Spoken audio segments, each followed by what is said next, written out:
할렐루야. 서로 샬롬 인사 나누시기 바랍니다. 샬롬. 샬롬.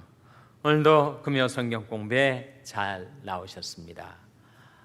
우리 금요 성경 공부가 이제 상반기 종강을 향해서 나가고 있는데 이제 오늘이 지나면 3주가 남습니다. 6월 셋째 주 금요일에 상반기 종강을 하게 되겠습니다. 그렇게 일정을 여러분 참고하시기를 바랍니다. 지난주 암송 구절 기억하시죠? 뭐였습니까? 사도행전 10장 30 몇 절이었죠? 38절. 우리 한번 같이 낭송하겠습니다. 시작. 사도행전 10장 38절 말씀. 하나님이 나사렛 예수에게 성령과 능력을 기름 붓듯 하셨음에 저가 두루 다니시며 착한 일을 행하시고 마귀에 눌린 모든 자를 고치셨으니 이는 하나님이 함께 하셨음이라. 사도행전 10장 38절 말씀. 암송 좀 어려우셨어요? 이종원 장로님 암송 어려우셨어요? 네, 좀 길어가지고. 주용식 장로님 암송 고전하셨어요? 예. 김정희 집사님 암송하는데 별 어려움 없으셨습니까? 예. 저한테 대답이 들리진 않아가지고 하여튼 암송하시려고 정말 애쓰셨습니다. 다시 한번 우리 낭송하겠습니다. 사도행전 10장 38절 같이 낭송하겠습니다. 시작. 사도행전 10장 38절 말씀. 하나님이 나사렛 예수에게 성령과 능력을 기름 붓듯 하셨음에 저가 두루 다니시며 착한 일을 행하시고 마귀에 눌린 모든 자를 고치셨으니 이는 하나님이 함께 하셨음이라. 사도행전 10장 38절 말씀. 이 말씀이 한 구절이지만 얼마나 많은 의미가 들어있는 말씀인지. 누가복음은 누가 기록했다고요? 누가복음은 누가가 기록을 했습니다. 누가복음은 누가가 기록을 했어요. 근데 누가복음을 누가가 기록할 때 2부작으로 만들었죠. 2부작으로. 그래서 1부작은 누가복음, 2부작은 뭐예요? 사도행전이죠. 사도행전.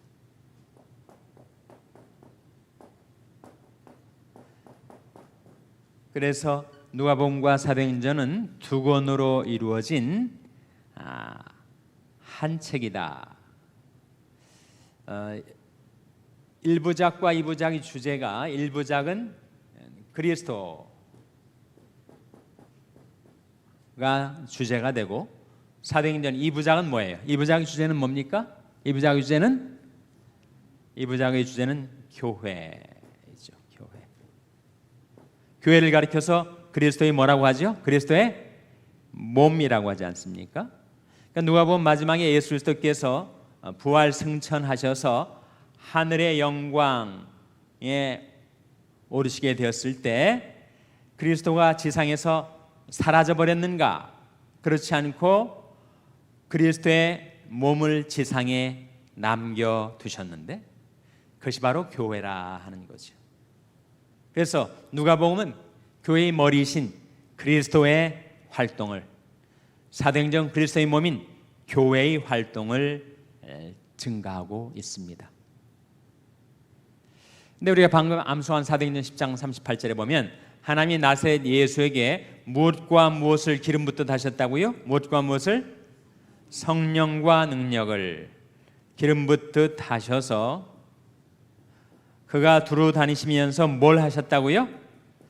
착한 일을 하셨다. 누가복음 보면은 정말 그리스도가 많은 선한 일을 하셨죠. 병든 자 고치시고 굶주린 자 먹이시고 가란 영혼 하나님 말씀의 생수를 마시게 하시고 또 죽은 자도 살리시고. 예수님이 우리와 같은 인간이 되셔서 성육신 하셨는데 어디에서 그런 병을 고치고 죽은 자도 살리는 능력이 나왔는가? 이 말씀이 보여주기를 하나님이 나사렛 예수에게, 나사렛 예수라는 것은 예수님의 인성을 강조하는 거 아닙니까? 나사렛 출신의 그런 뜻이죠. 하나님이 왜 베들레헴 출신하고 안 하고 나사렛 출신하고 했다고요? 예수님의 출생지, 예수님의 태어나신 고향은 베들레헴이었지만 나사렛은 예수님이 자라신 고향이에요. 그런데 나사렛 예수라는 말을 지금도 많이 쓰고 있는데 그 뜻은 나사렛에서 무슨 선한 것이 나올 수가 있느냐. 나다나엘이 그런 말 하지 않았습니까? 나사렛은 그야말로 세속의 도시, 예루살렘도 아니고 저 갈릴리 버려진 땅처럼 여겨졌던 그 나사렛 출신의 예수라고 하니까 그 이름 자체가 조금은 비아냥거리는 경멸적인 그런 의미가 포함이 되어 있어요.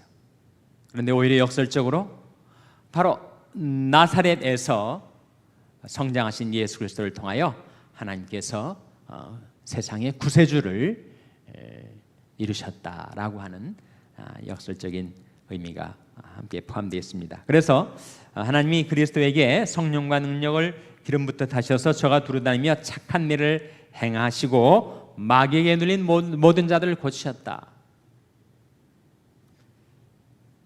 그것이 누가복음의 주제라면 사도행전의 주제는 이제 그리스도의 몸된 교회가 성령과 능력으로 기름 부음을 받으면 교회가 다니는 곳마다 착한 일이 이루어지고 마귀에게 눌린 자들이 고침을 받는 역사가 이루어지게 되는데 그것은 바로 하나님이 그리스도와 함께 하셨듯 교회와 함께 하시기 때문이다.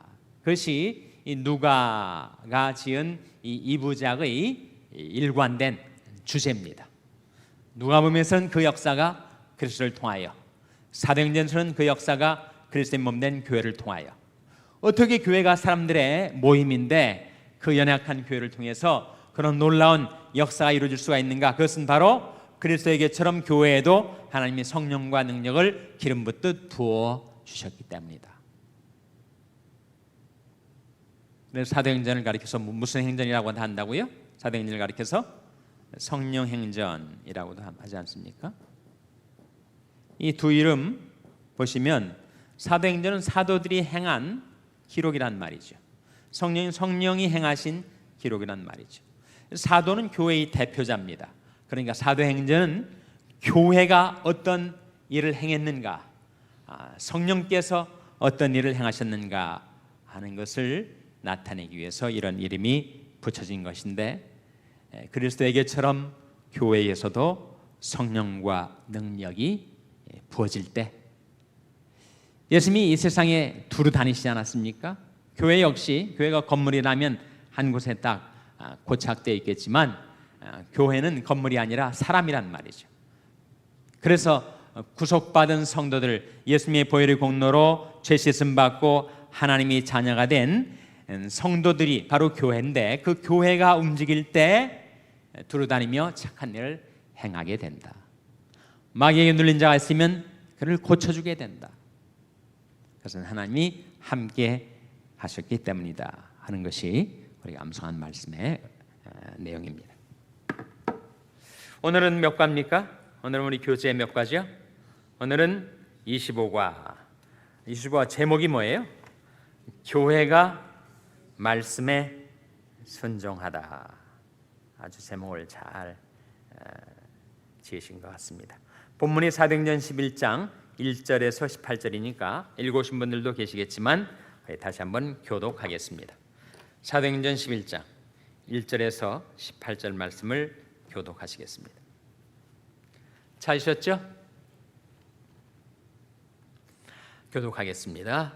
유대에 있는 사도들과 형제들이 이방인들도 하나님 말씀을 받았담을 들었더니 베드로가 예루살렘에 올라갔을 때 강라자들이 힐나나요 가로되 내가 무할레자의 집에 들어가 함께 먹었다 하니 베드로가 저에게 이 일을 자례로 설명하여 가로되 내가 요바성에서 기도할 때 비몽사몽간의 환상을 보니 큰 보자기 같은 그릇을 내 귀를 메어 하늘로부터 내리워 내 앞에까지 들이우거늘 이것을 주목하여 보니 땅에 네 발 가진 것과 들짐승과 기는 것과 공중에 나는 것들이 보이더라. 또 들으니 소리 있어 내게 이르되 베드로야 일어나 잡아먹으라 하거늘 내가 가로되 주여 그럴 수 없나이다. 속되거나 깨끗지 아니한 물건은 언제든지 내 입에 들어간 일이 없나이다 하니 또 하늘로부터 두 번째 소리 있어 내게 대답하되 하나님이 깨끗하게 하신 것을 내가 속되다 말라 하더라. 이런 일이 세 번 있은 후에 모든 것이 다시 하늘로 끌려 올라가더라. 마침 세 사람이 내 우간 집 앞에 섰으니 가이사랴에서 내게로 보낸 사람이라. 성령이 내게 명하사 아무 의심 말고 함께 가라 하시매 이 여섯 형제도 나와 함께 가서 그 사람의 집에 들어가니 그가 우리에게 말하기를 천사가 내 집에 서서 말하되 내가 사람을 요바에 보내어 베드로라 하는 시몬을 청하라. 그가 너와 내 온 집에 구원 얻을 말씀을 내게 이르리라 함을 보았다 하거늘 내가 말을 시작할 때 성령이 저에게 임하시기를 처음 우리에게 하신 것과 같이 하는지라. 내가 주의 말씀에 요한은 물로 세례 주었으나 너는 성령으로 세례 받으리라 하신 것이 생각나노라. 그런즉 하나님이 우리가 주 예수 그리스도를 믿을 때 주신 것과 같은 선물을 저에게도 주셨으니 내가 누구한테 하나님을 능히 맡겠느냐 하더라. 저희가 이 말을 듣고 잠잠하여 하나님께 영광을 돌려 가로되 그러면 하나님께서 이방인에게도 생명 얻는 회개를 주셨도다 하니라. 이것이 오늘의 본문이 되겠습니다. 오늘 본문에 지금 한 논쟁이 벌어지죠. 누구와 누구 사이에 논쟁이 벌어집니까? 베드로와 누구 사이에요? 네? 할례자들이라고 나오잖아요. 2절에 보시면 베드로가 예루살렘에 올라갔을 때 할례자들이 신란하여 가로되 할례자들이 누구인가? 할례자들은 유대인들이죠. 그런데 유대인들 중에서도 예수를 믿은 유대인들이 있었습니다. 그래서 이 성경 역사에도 그렇고 초대교회사에도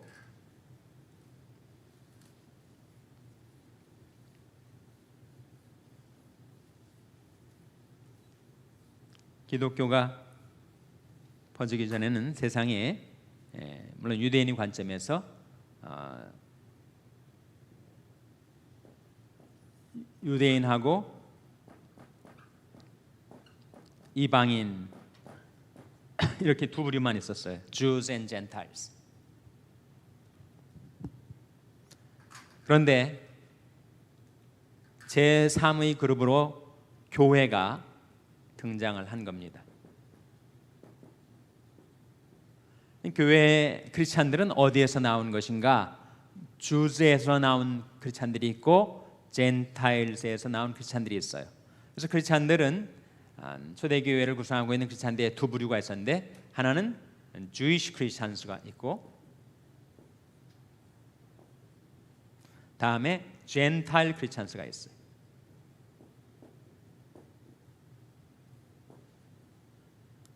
즉 유대 그리스도인과 이방 그리스도인들이 있단 말이죠. 초대 예루살렘 교회에서도 이 두 부류가 있어서 과부들에게 구제하는 일로 인해서 갈등이 일어나고 다툼이 있었습니다. 거기에 보면 헬라파 유대인이라고 나오는데 헬라파 유대인이 바로 젠타일 크리스찬을 말합니다. 그리고 히브리파 유대인, 그것은 물론 주이시 크리스찬을 말하죠. 예루살렘 교회뿐만 아니라 로마 교회도 보면 로마서에서 우리가 알 수 있듯이 로마 교회에도 크게 두 부류의 교인들이 있는데 결국은 출신 배경이죠. 혈통, 지연, 문화 이것이 다 작용을 해서 크게 두 가지 주이시 크리스찬, 유대 그리스도인.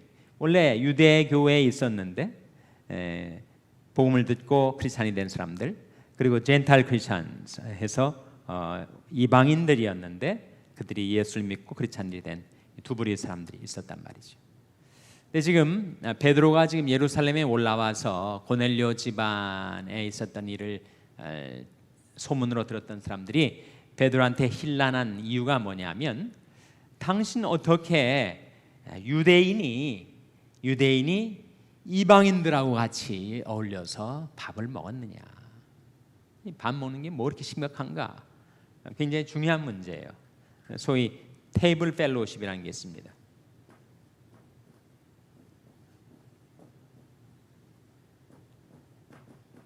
식탁 교제죠.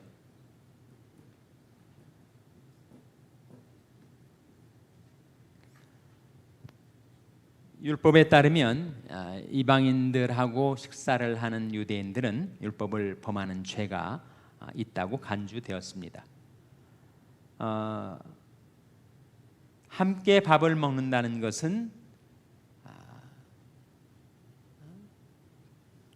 교제가 이루어지는 것, 사귐이 있게 되는 것, 그와 나의 삶 속에 코이노니아가 이루어진다는 것을 뜻하고, 예수님께서 예수님과 상관없던 우리들에게 우리들의 삶 속에 들어오실 때, 우리가 예수님을 영접할 때 많은 사람들이 이 말씀에 의해서 예수님을 영접했었는데, 요한계시록 3장 20절 말씀에 볼지어다 내가 문 밖에 서서 두드리노니 누구든지 내 음성을 듣고 문을 열면 내가 그에게로 들어가 그로 더불어 먹고 그는 나로 더불어 먹으리라. 이게 바로 테이블 펠로우십이란 말이죠.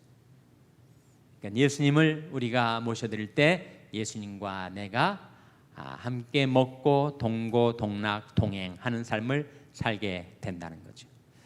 그런데 이 율법 의식에 젖어 있었던 이 할레파 사람들, 그들은 바로 주이시 크리스찬들인데, 그들이 볼 때 이건 명백한 율법의 위반이다 이렇게 간주를 한 거예요. 어떻게 우리가 세상에서 구별되어 살아야지 그 이방인들 집에 들어가서 함께 밥을 먹고 그들과 상종을 했는가. 그것이 비난의 초점이었습니다.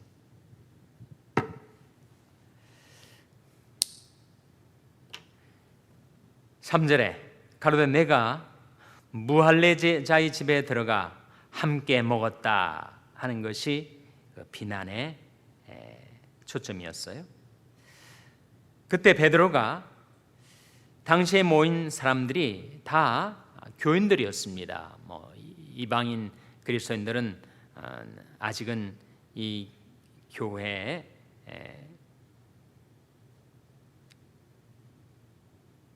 리더십 포지션에 있질 못하고 대부분 주이시 크리스찬들, 할레파 유대인들이 지금 교회의 리더십 포지션에 있었는데, 그렇지만 베드로 자신은 젠타일 크리스찬입니까? 주이시 크리스찬입니까? 베드로 자신이 히브리인이고 주이시 크리스찬이니까. 그런데다가 그는 예수님의 수제자 격이었으니까 자신의 권위로 좌중을 압도하고 무슨 소리 하는 거냐고 그렇게 다 침묵시키려 하지 않았습니다. 그는 겸허하게 일어났던 일을 상세히 그가 간증을 하는 거예요. 4절에 베드로가 저에게 이를 차례로 설명하여 가로되 내가 요빠 성에서 기도할 때 비몽사몽간의 환상을 보니 큰 보자기 같은 그릇을 내 귀를 메어 하늘로부터 내리워 내 앞에까지 들이오늘 이것을 주목하여 보니 땅에 네 발 가진 것과 들짐승과 기는 것과, 기는 게 뭐예요? 네 발 가진 것이 따로 나와 있으니, 들짐승이 따로 나와 있으니, 기는 것은 무슨 벌레나 또는 사람들이 부정하게 여겼던 동물을 가리키죠. 공중에 나는 것들, 새들 중에서도 정한 새들이 있었고 부정한 새들이 있었으니까. 그래서 그 환상이 내려오면서 하늘에서 소리가 들리기를 베드로야 일어나 잡아먹으라 하는 겁니다. 베드로의 대답이 주여 그럴 수 없나이다. 속되거나 깨끗지 아니한 물건은 언제든지 내 입에 들어간 일이 없나이다. 근데 또다시 하늘에서 소리가 들리기를 하나님이 깨끗하게 하신 것을 내가 속되다 말라. 이런 일이 몇 번 있었다고요? 3번 있었다. 3번 있은 후에 모든 것이 다시 하늘로 끌려 올라가더라. 이건 사실입니까? 환상입니까? 환상이라고 했잖아요. 5절에 비몽사몽간에 기도하는 가운데 꿈인지 생신지 비몽사몽간에 환상을 보았을 때 나타났었던 일이었습니다. 그러면 이 환상의 내용 중에 지금 내 보자기에 하늘로부터 내려와서 베드로의 눈에 보였던 그 짐승들, 기는 것들, 공중을 나는 새들, 그리고 4발 가진 것, 뭘 상징할까요? 뭘 상징하겠습니까? 뭘 상징해요? 대답을 안 하시니까 제가 진도를 나가기가 어렵네. 이 지금 내가 도저히 어려서부터 지금까지 이런 속된 부정한 식물을 내가 먹은 적이 없다라고 했었던 베드로가 말한 그 환상 가운데 보였던 짐승들은 뭘 상징하는 겁니까? 이방인을 상징하는 이방인을. 잡아먹으라는 것은 이방인들과의 바로 식탁교제를 뜻한단 말이에요. 식탁교제. 내가 어떻게 이방인들과 상종할 수 있습니까? 라고 하는 뜻이 결국은 내포되어 있는 거죠. 그때 하나님의 대답은 무엇입니까? 하나님께서 깨끗하게 하신 것을 내가 속되다 하지 말라. 여기에 복음이 들어있어요. 유대인들은 자기들에게 율법이 주어진 것을 선민의 표지로 알았습니다. 그러니까 우리는 저 율법 없는 할례 받지 못한 이방인들과는 전혀 다르다라고 하는 것이 그들의 선민의식의 기본이었는데, 하나님 말씀하시기를 이방인들이 깨끗게 되었다.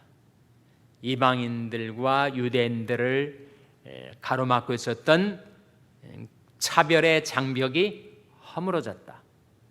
이제는 어느 시대 누구나 하나님께 회개하고 예수 그리스도를 믿으면 죄 씻음 받고 구원 얻어 하나님의 자녀가 되고 하나님의 교회에 들어오게 된다라고 하는 복음의 메시지가 이 환상에 들어 있었습니다. 그 환상을 보는 순간 베드로는 깨닫지는 못했어요. 근데 마침 3사람이 그가 있던 집에 가까이 와서 서 있는데 보니까 가이사랴에서 자기에게로 보낸 사람이라는 거예요. 그때 성령께서 베드로의 마음속에 이렇게 영음을 들려주십니다. 성령이 내게 명하사 아무 의심 말고 함께 가라 하심에 이 6 형제도 너와 함께 가서 그 사람의 집에 들어가니 그가 우리에게 말하기를 천사가 내 집에서, 그는 누구를 가리키죠? 그는 고넬료죠. 그가 우리에게 말하기를 천사가 내 집에 서서 말하되 내가 사람을 요바에 보내어 베드로라 하는 시몬을 청하라. 그가 너와 내 온 집에 구원 얻을 무엇을 내게 이르리라고 했습니까? 말씀을.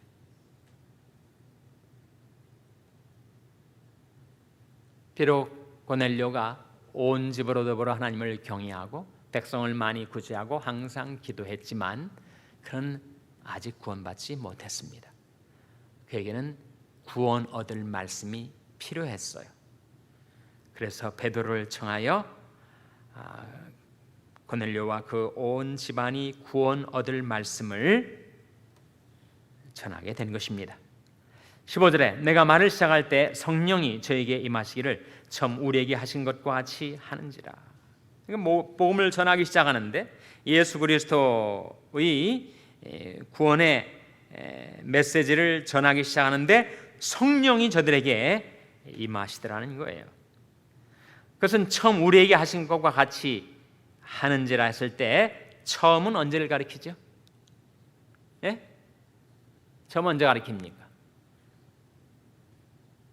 베드로와 사도들이 언제 성령을 받았죠? 예수님 모시고 다닐 때 받았습니까? 오순절날 받았죠. 성령 강림절날 받았습니다. 그래서 그 고넬료 집안에 임한 성령은 우리가 오순절날 성령이 우리에게 임하신 것과 같은 것이다 라고 말하면서 16절에 내가 주의 말씀에 요한은 물로 세례 주었으나 너는 성령으로 세례 받으리라 하신 것이 생각났노라. 여기에 뭐가 나옵니까? 성령 세례가 나오죠. 성령 세례. 16절에서 발견하셨어요? 16절에 성령 세례 발견하셨습니까? 예.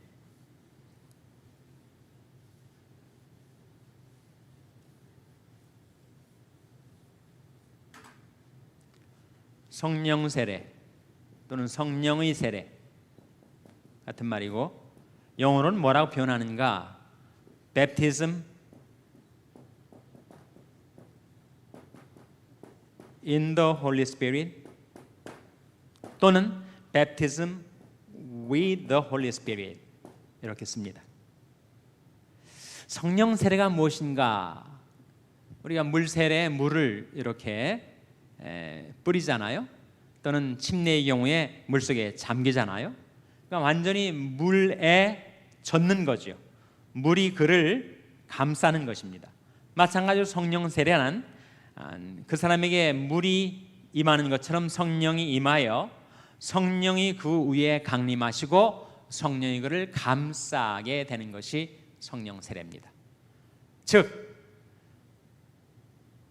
하나님과 상관이 없던 사람이 성령으로 세례를 받아 하나님의 자녀가 되는 사건, 그리스도와 전혀 상관이 없던 사람이 성령 세례를 받아 그리스도의 몸된 교회에 연합되는 사건, 유년이라고 합니다. 유년.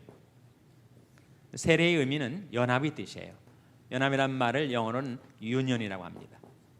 그러니까 성령 세례란 하나님과도 상관없고 그리스도와도 상관없던 자가 성령이 그에게 임함으로써 하나님과 상관이 있게 되고 그리스도와 상관이 있게 되고 그리스도의 몸된 교회의 지체로 멤버로 연합되는 사건, 유니언되는 사건이 성령 세례라는 거예요. 고넬료와 상관없었잖아요. 고넬료가 비록 경건하게 살려고는 애썼지만 예수 그리스도와 전혀 상관없던 그에게 복음이 들려주고 성령이 임하자 그리스도와의 연합, 그리스도의 몸된 교회의 연합, 곧 고넬료 집안의 이방인 교회가 탄생을 한 거란 말이죠. 그 전에는 복음이 전파되면서 오직 성령이 임하시면 너희가 권능을 받고 예루살렘과 온 유대와 사마리아와 땅끝까지 이르러 내 증인이 되리라 했을 때 최종적인 장벽이 지금 여기에요. 예루살렘 사도행전 2장에 성령이 강림하시고 2장부터 7장까지 유대의 복음이 전파되고 사도행전 8장에 사마리아 성에서 복음이 전파되고 그리고 땅끝까지 전파되는 과정에 바로 유대인과 이방인 사이를 가로막고 있는 이 율법의 장벽, 차별의 장벽, 이것이 복음의 땅까지 전파를 가로막고 있었다는 거예요. 이것을 헐기가 너무 어렵습니다. 이 장벽이 몇 년 동안에 지어진 거냐 하면 자마치 1500년 동안에. 지금 베드로 당시까지 모세 이후로 1500년의 세월 동안에 이 율법의 장벽으로 유대인과 이방인은 전혀 상종을 못하게 막아놨었단 말이죠. 근데 이거 허물기가 정말 어렵습니다. 사람의 고정관념, 선입주견 이런 것들이 얼마나 받기가 어려운지, 더군다나 1500년의 세월 동안에 굳어져 버린, 그것도 율법이 권위로 굳어진 이 차별과 분리 장벽을 허문다는 것은 정말 그것은 어려운 일이었어요. 그래서 하나님께서 고넬료와 베드로를 쓰시고 환상을 보내주시고 그리고 복음을 들려주시고 그리고 그들에게 성령이 임함으로써 완전히 이 장벽이 허물어지고 고넬료 집안에 이방 교회가 시작이 되고 복음이 땅까지 전파될 수 있는 그 같은 분수령이 되었습니다. 워터쉐드가 됐어요.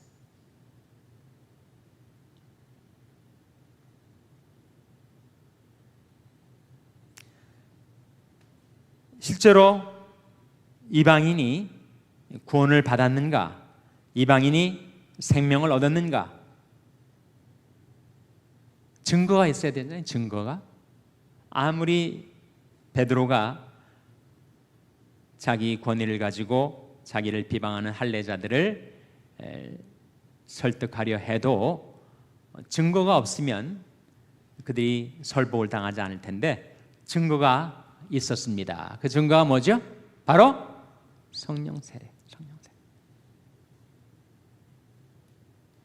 그 성령이 임한 것을 베드로 혼자만 본 것이 아니라 자기가 데리고 간 그 6사람이 다 증언을 하고 있어요. 두세 사람이 증언이 있으면 그것은 확립이 되는 것입니다. 그때 이 할례자들이 그렇게 베드로를 비방하는 할례자들이 이렇게 반응을 합니다. 18절 말씀 같이 읽겠습니다. 18절 말씀 시작. 저희가 이 말을 듣고 잠잠하여 하나님께 영광을 돌려 가로되 그러면 하나님께서 이방인에게도 생명 얻는 회개를 주셨도다 하니라. 그러면 하나님께서 이방인에게도 생명 얻는 회개를 주셨도다 하니라. 성령이 임한 거니까. 그는 뭐 베드로가 꾸며낸 이야기도 아니고 또 조작한 사건도 아니고 그건 하나님이 하신 역사니까. 17절에 베드로가 그렇게 말하지 않았습니까? 17절에 그런즉 하나님이 우리가 주 예수를 믿을 때 주신 것과 같은 선물을 저에게도 주셨으니 내가 누구한테 하나님을 능히 맡겠느냐 하더라. 그러니까 베드로의 간증이 있고 또 여기에 같이 6사람들의 증인이 있고 또 확실한 증거로서 성령이 강림하셨고 그러니까 아무런 더 이상의 이의 제기도 반박도 할 수 없게 된 것입니다. 그때 그 모여선 교회의 리더십, 사도들과 형제들과 그리고 할례자들까지 모두 하나님께 영광을 돌리면서 그렇구나, 하나님께서 이방인에게도 생명 얻는 회개를 주셨구나.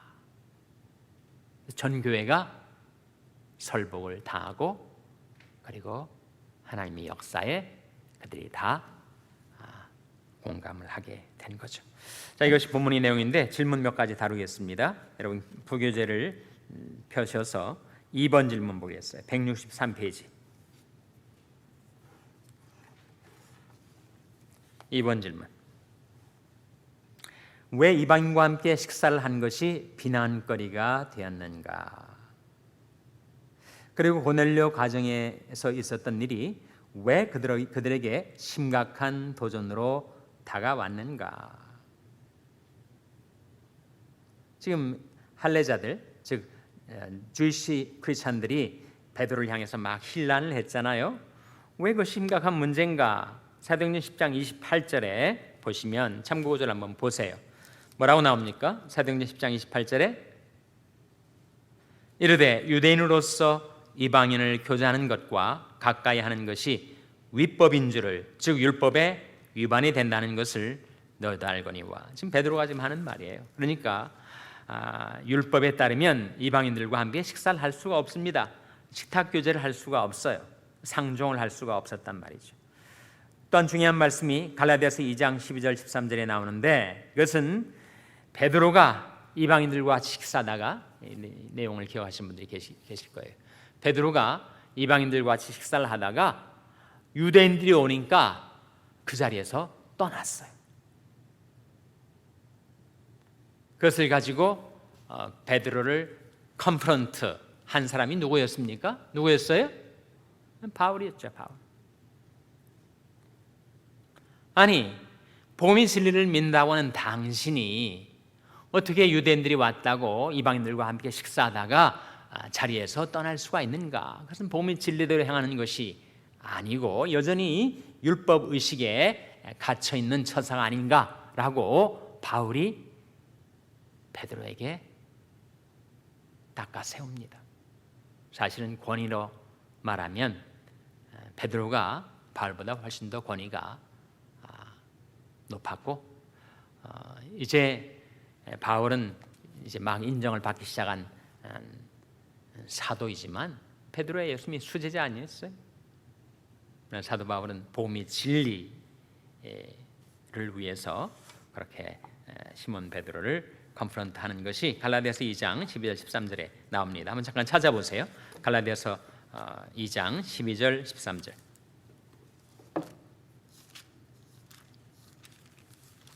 갈라디아서 2장 12절 13절 말씀. 신약 성경 303면 찾으셨죠? 같이 읽겠습니다. 시작.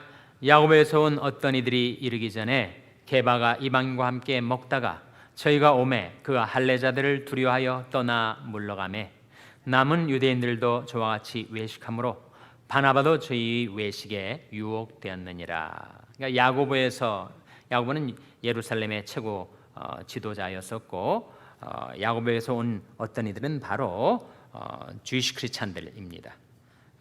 유대 그리스도인들이죠. 그런데 그들이 그 할례자들이란 말이죠. 그런데 게바는 누구를 가리킵니까? 베드로 아니에요? 베드로가 이방인과 함께 식사를 하다가 갑자기 예루살렘에서 유대 그리스도인들이 오니까 이방인들과 함께 식사를 안 한 것처럼 그 할례자들을 두려워해서 그 자리에서 떠나 가버렸단 말이죠. 그러니까 같이 식사하던 다른 유대인들도 야, 우리가 잘못한 거 아닌가 싶어가지고 그 예루살렘에서 온 사람들이 눈치를 보면서 그들도 이방인들과 상종을 안 하는 듯 그렇게 행세를 하고, 심지어 바나바까지 그들의 외식은 위선을 가리킵니다. 유혹되었다. 그래서 그렇게 큰 아주 오랜 율법 의식이 유대인들에게 예수를 믿고 난 이후에도 남아 있었다 하는 것입니다. 다음 5번 넘어가겠습니다. 베드로는 예루살렘에서 가장 권위 있는 지도자였다. 자기 권위를 가지고 내가 알아서 한 일인데 무슨 말이 그렇게 많느냐는 식으로 얼마든지 처리할 수도 있었다. 그러나 그렇게 하지 않고 자초지종을 자세히 설명하고 있는 그의 자세에서 우리가 배워야 할 덕이 무엇이라고 생각하는가?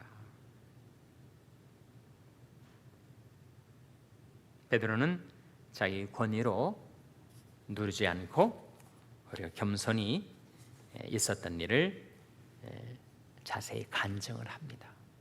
사람들이 마음으로부터 베드로의 말을 따를 수 있도록 자기가 권위를 내세워서가 아니라 사람들이 권위를 인정하게 되고, 그리고 설득을 당해서 이건 정말 분명한 하나님의 역사구나 간증을 들으면서 그들의 깨달음이 있어가지고 자원적으로 베드로의 말을 그들이 따를 수 있게 했었던 소위 서번트 리더십, 섬김의 지도력을 베드로가 겸손하게 행사하고 있는 거죠. 7번 넘어가겠습니다. 베드로의 변명 중 가장 중요한 핵심은 17절에 기록이 되어 있다. 17절이 뭐였죠?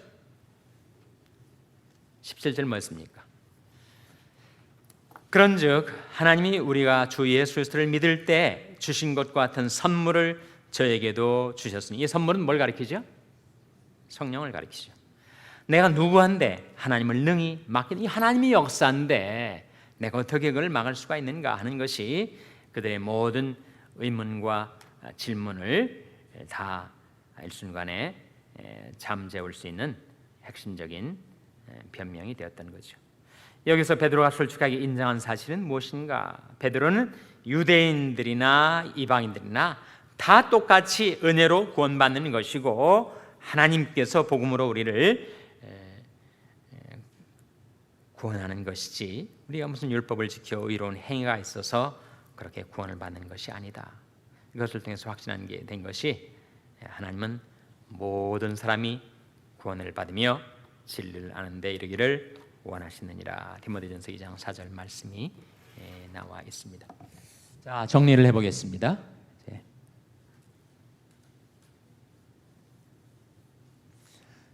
사도행전의 전체 요절은 뭐라고요? 사도행전 전체 요절?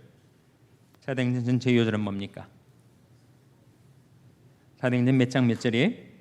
사도행전 1장 8절.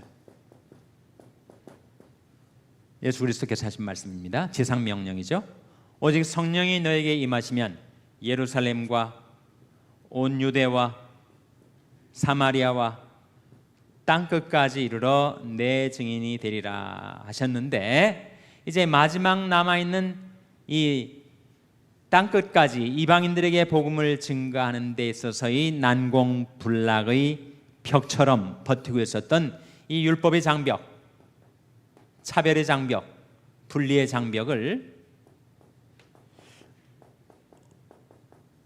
허물어야 복음이 유대인에게만 갇혀있지 않고 온 세상 이방인들 땅끝까지 복음이 전파될 텐데, 이걸 이 장벽을 허물기에는 너무 율법에 1500년 동안의 맹위를 떨쳐와서 전부 율법의 권위에 그들이 눌려 있었기 때문에 이 사고방식을 변화시키기가 너무 어려웠어요.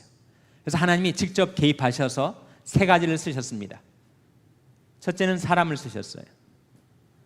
둘째는 환상을 쓰셨습니다.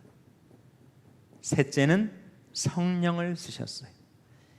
이 세 가지로 이 장벽을 허물어뜨리시고 복음이 땅까지 전파되도록 하나님께서 열어놓으신 겁니다. 하나님이 이 사건을 일으키시기 위하여 쓰신 사람은 누굽니까? 대표적으로 두 사람만. 누굽니까? 바로 베드로와 또 한 사람 누구예요? 고넬료죠. 고넬료. 그리고 환상의 내용이 뭐였어요? 환상의 내용이 하나님이 깨끗하게 하신 것을 내가 부정타하지 말라. 하나님이 모든 유대인들과 이방인들을 그리스도의 십자가의 피로 다 깨끗하게 해 놓으셨는데, 네가 율법의 의식에 젖어서 사람을 차별하고 그들은 짐승처럼 여기고 그들과 상종하지 않으려 하느냐라는 것을 일깨워 주시는 환상, 이걸 계시를 말하죠. 계시. 그리고 이 장벽이 허물어진 마지막 확증으로서 성령을 이방인들에게 임하게 하셨다. 사람과 환상과 성령을 쓰셔서 복음의 전파를 가능케 하신 하나님은 지금도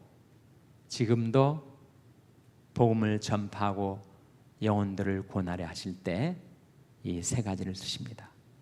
사람과 환상은 결국 계시를 말해요. 계시. 곧 말씀을 가리킵니다.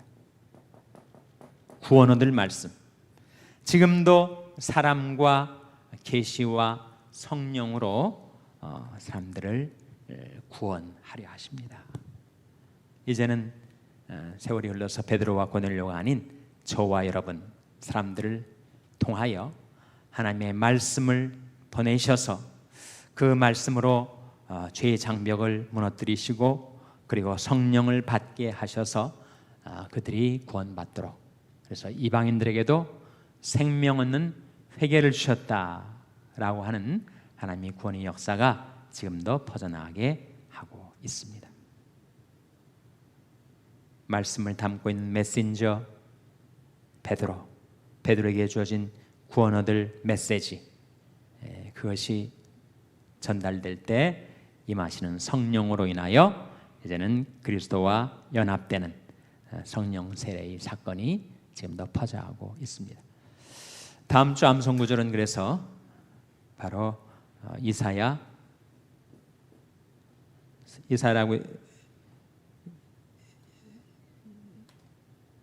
사라고 하죠. 사도행전으로 오해하지 마시고, 사도행전은 뭐라고 하죠? 약자를 행이라고 하지 않습니까? 이사야 55장 11절.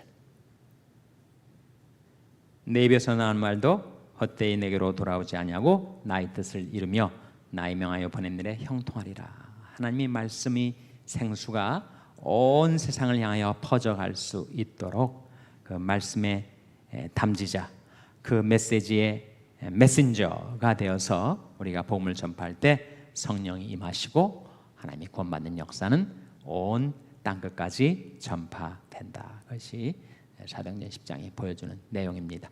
여기까지 질문 있으면 해주시기 바랍니다. 질문. 질문 있으세요? 다 이해가 되시죠? 네, 다 이해가 되신 것으로 알고 그러면 기도하겠습니다. 하나님, 저희들도 하나님과 상관이 없고 예수 그리스도와 상관이 없었던 자들이었는데 저희들에게 그리스도의 구원의 복음을 들려주시고 성령이 저희들에게 임하여 이제는 하나님과 상관이 있는 자, 예수 그리스도와 교제를 나누는 자 만들어 주셨사오니 하나님, 저희들을 구원하신 그 구원의 역사가 저희들을 통하여 계속해서 이어질 수 있게 하여 주시고 지금도 하나님도 없이 소망도 없이 세상에 살고 있는 저희 혈육 친지 이웃들에게 나아가 예수 그리스도를 전하고 복음을 전하고 성령을 전하는 저희들이 될 수 있도록 하나님께서 저희들을 성령으로 충만케 하여 주시옵소서. 이 모든 말씀 예수님의 이름으로 기도하옵나이다. 아멘.